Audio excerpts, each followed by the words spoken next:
that to me seems like one of the biggest wins you can get with the sales organization if you do quota setting right. Especially if you can explain and show how you came about their quota. So Yeah. one company that years ago, we built a process that did that. It was a repeat business environment. We pay reps to retain and sell new. So we'd say we're going to start off with your prior year as your baseline. And then we'd say, for example, the company has to grow at 8%, right? So we're going to start 8% growth on top of that for everybody. And then there'd be pluses and minuses depending on, for example, if a rep made over 100% last year, we're going to deduct 1%. If you did make last year, we're going to increase that by 1%.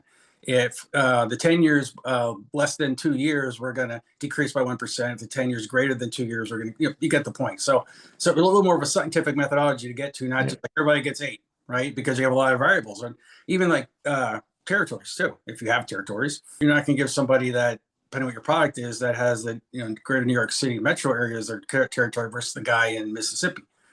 You're not going to have the same 8% opportunity potentially. So it's look at all those factors and trying to figure out what are the things that would cause everybody not to have the same result, right? Probably tenure, which is going to be experience.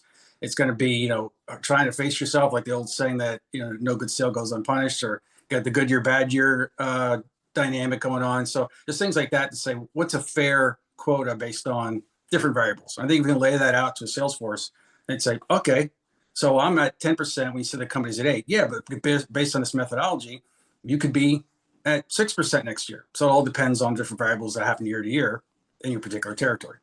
Yeah, 100%. And I feel like the more explainable it is, the easier it is to adopt. Mm-hmm. If you're not going to go explainable truly, and if you're going to go to more of an AI-driven or ML-driven quota setting methodology, it's a little bit of a black box. It's obviously ingesting like 100 to X the number of variables to come up with a quota. Mm-hmm.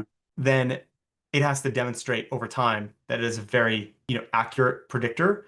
And then what I see is if you're going to go this path, then the only way to get buy-in is to actually demonstrate that you're testing the accuracy and showing the sales team, hey, these are the 30 tests that we did to validate the accuracy of this quota setting, and here's the results. Versus here, it's explainable because of the logic.